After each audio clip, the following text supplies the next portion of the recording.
come to us from Recruiting Command, and I'm curious to know what kind of lessons learned there that you believe you've been able to bring over here to the 99th, and then going forward, what kind of success we'll see because of that. Well, when I look at my experience at Recruiting Command, one of the things that it showed me is that Recruiting Command really deals in a holistic approach, trying to utilize all of the community to try to change the messaging, that the Army and the Army Reserve is trying to recruit from. So when I came across, as the 99th commander, I started evaluating, what are we doing and what are we not? As a customer-based organization, and that's what the 99th does, we support our customers, the 43,000 soldiers within our footprint, 13 states. How do we get after, reaching out to all of those customers and being able to better support those units within that footprint? So from a community-based nature, and that's a large portion of what the 99th does with our facilities, 287 facilities spread out from Maine down to Virginia, West Virginia, and Pennsylvania. How do we holistically approach that from a larger perspective to ensure that our customers are receiving the best services that they can, both from a personnel perspective, from a readiness perspective, and then also from a training perspective? You touched on the word readiness there. It's a great segue into my next question. In previous iterations of Dauntless Digest, I've talked to General Burgos, Command Sergeant Major Almeida. We've talked about readiness, and not that word, that issue ever goes away, but it seems like there's been more of a focus lately specifically on medical readiness, mass medical events. Can you talk a little bit about how the command is, what we could maybe be doing better as far as that area? We as a command have done more of a pilot program utilizing our mass medical events here at Fort Dix. So when soldiers show up for training, we will go ahead and we will send them through a mass medical event, which in general is a PHA. It's their annual physical requirement that each soldier needs to go through. It identifies issues with the soldier and/or signs off that they're good to go. Where I think that we can get better at is not just doing this at Fort Dix or Joint Base McGuire-Dix-Lakehurst, but also to spread this out to centers of influence where we have a lot of our Army Reserve customer units that are in the area. This will allow the commanders to be able to input those soldiers when needed into those mass medical events, and then also incorporating that into personnel events such as an SRP-2. Mass medical is an issue that is consistent, and it runs parallel to what commanders want to do, but based on the fact that the Army is holding medical at such a high standard for deployment, it's an area that we actually we need to focus in to how do we get better at it, how do we service better, and how do we make it easier for those soldiers and those unit commanders to be successful. And so a part of our plan and some of the directives that I've given to our DHR is how do we make that program, as I say, easier to reach, and then give it consistency so that units have the ability to plan farther out in the future. Sir, we've had discussions one-on-one, in addition to here in the building, and then also conversations you've had with OCAR and folks at USARC, a new initiative called Meet Your Army. And it goes back and touches on what you just said a second ago, trying to engage senior leadership more, not only here in the 99th, but going down to battalion level. And then also touching back on your background in recruiting. I'm wondering from your perspective, you can talk a little bit about that program and what we can expect to see going forward as far as the 99th here at the headquarters, and then just the 99th RSC as a whole. Meet Your Army is a holistic approach that the Army is putting together. How do they change the view of America towards our Army? It's focused in certain areas, population centers that have dwindled in the market of providing soldiers for the Army and for the force. So predominantly focused into the upper East Coast, Michigan, Illinois, larger city population areas where that propensity to serve has started to dwindle and decrease. Where I see that the 99th plays an enormous role in that is that we are the owners of a number of public affairs units, battalions. And so when those units deploy and are normally attached to a senior headquarters. And so their mission is at an extremely strategic level of looking and evaluating the battlefield over what's the right types of stories and or pictures that they should be taking that sells the greater message, the higher message. And so one of the things that I would like for our units to get involved in is to get involved in Meet America, okay? And how do we train our soldiers to think at that higher, more strategic level over how do we get soldiers in, or how do we find those new people and display to America the value-added proposition that our service brings to them. So when I look at this from a perspective over recruiting and or from strategic marketing, when we look at a soldier or the way America views the Army today, is that if I'm in the Army, it's because I couldn't belong or I couldn't join anyplace else. And we know in the Army Reserve, that's anything less than true. You know, that in reality, you know, our 160 different MOSs that we have in the Army, most of them take a very high degree of competency and intelligence to be able to, one, qualify, and then two, learn. The beautiful thing about the Army Reserve, and I think that we have so much to give, is that all of our MOSs in the Army Reserve are predominantly combat service and combat service support, which means they're all pliable to the outside. In other words, to commercial marketing. And so we train our soldiers to get, in reality, not just be a soldier in the Army Reserve, but to also be able to be a viable market person on the outside enrolled into a company, such as plumbers, engineers, electricians. You know, those are just some of wheel vehicle mechanics and so many different other areas that these soldiers that get these skills in the Army can apply to a private business.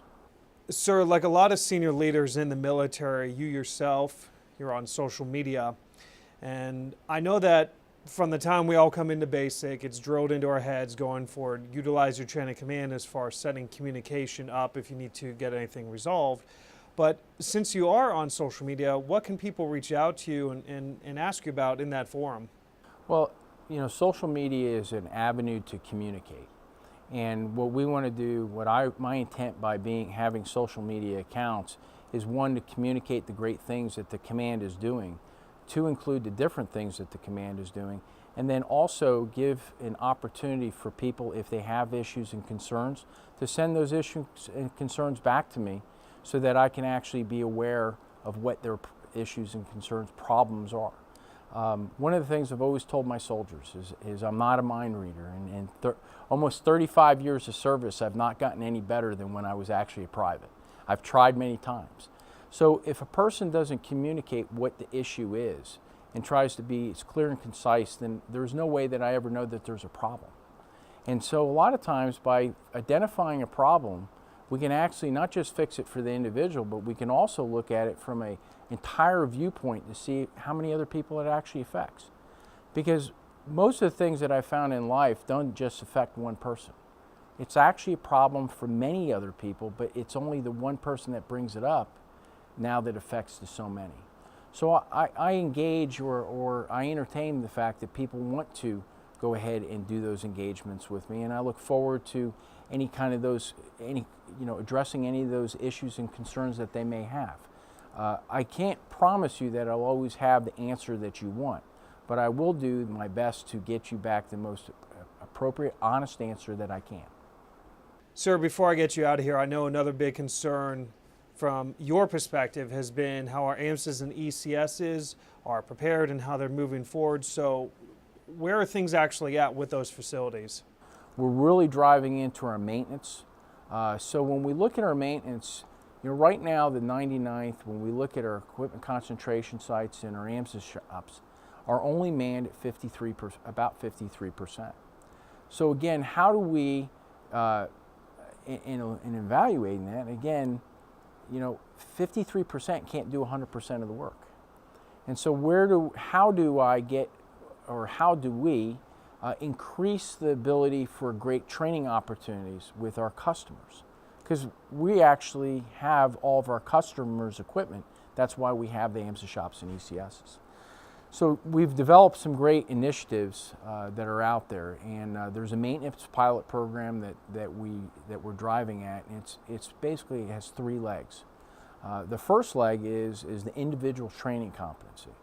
So for units that would like to have soldiers that are completing their MOS in wheel vehicle maintenance or wherever that is in maintenance, they can go ahead and take that soldier that completes their AIT, send them to equipment concentration site, which we have 1 or 2 of them that are running that mission, and or they can send individual ATs to that site. And what we are going to be working on is the individual competency work from the ECS perspective. How do we train that person to be more competent in their individual MOS? What we provide back to the unit is somebody more competent in doing their reserve mission. And what we said is when a soldier completes AIT, it's really just a license to learn. Once they get out into the environment, that's really when they start adding on the way that the business is really done.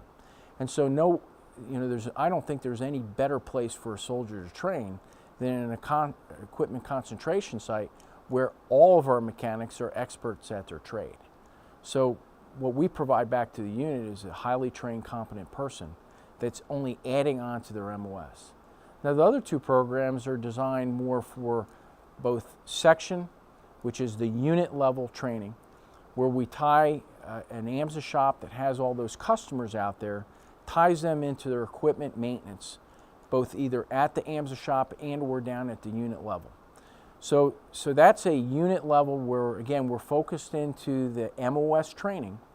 And so what we're trying to do is provide that training for the unit, and in the turn, the byproduct of that, what we get is more ready equipment, okay, that's been serviced and also been taken care of better.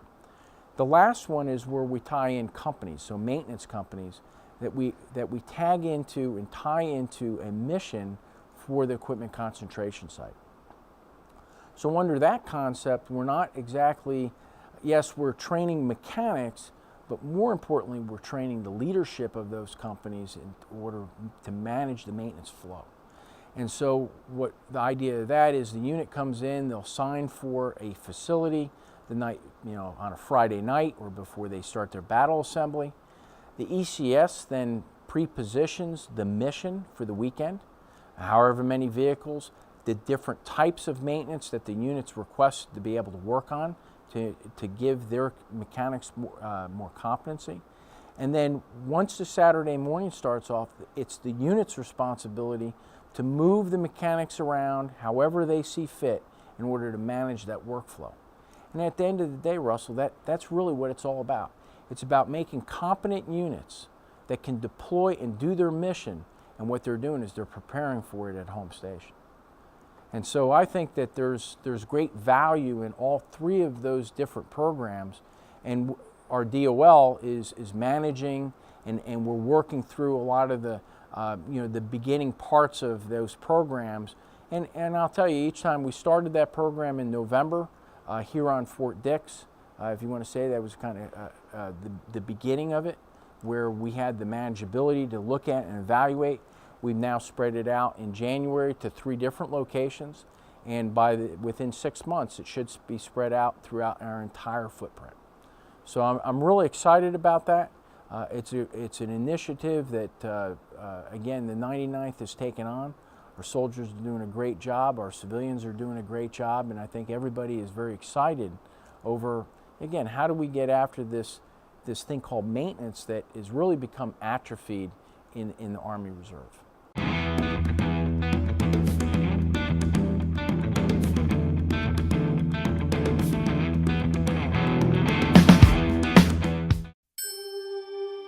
I am an American soldier. I am a warrior and a member of a team. Following World War II, the permanent presence of women in the military is formally established with the Women's Medical Specialist Corps, the Army Nurse Corps, and the Women's Army Corps. I serve the people of the United States and live the Army values. I will always place the mission first. In 1970, the Chief of the Army Nurse Corps and the Director of the Women's Army Corps are the first women to be promoted to Brigadier General. In 2008, General Ann Dunwoody becomes the Army's first, and to date, only female 4-star general. I will never accept defeat. I will never quit. In 1971, the first women are allowed access to all male drill sergeant schools and NCO Academy program. In 2015, Specialist Skylar Anderson is the first woman to graduate as a combat engineer. I will never leave a fallen comrade. I am disciplined, Physically and mentally tough, trained and proficient in my warrior tasks and drills. In 1972, all military occupational specialties are open to women, except those that might require combat training or duty, and the ban on women commanding units that include men is lifted. In 2014, Captain Lauren Glover becomes the first female commander of the all-male United States Army drill team. I always maintain my arms, my equipment, and myself. I am an expert and I am a professional. In 1977, women are integrated into basic training units alongside men. In 1978, the Women's Army Corps is disbanded, and in 1979, enlistment qualifications become the same for men and women. In 2015, First Lieutenant Shay Haver, Captain Kristen Greist, and Major Lisa Jaster became the first women to complete Army Ranger School and earn the Ranger tab. I stand ready to deploy, engage, and destroy the enemies of the United States of America in close combat. In 1980, the first women graduate from the United States Military Academy. In 2015, Lieutenant General West becomes the highest-ranking woman to have graduated West Point when she is named Surgeon General of the United States Army and Commanding General, U.S. Army Medical Command. I am a guardian of freedom and the American way of life. In 2016, the Army opens all specialties, career fields, and branches to women. The best qualified, regardless of gender, are now afforded the opportunity to serve. We are American soldiers! Strong Bonds is a relationship-building program. It's designed for singles, married, and families. It teaches life skills. Our Strong Bonds program exists to support the soldiers and their families. But that can only happen if soldiers come. The events are open to all soldiers, and if they have any questions, they can contact the Strong Bonds team at the 99th RSC.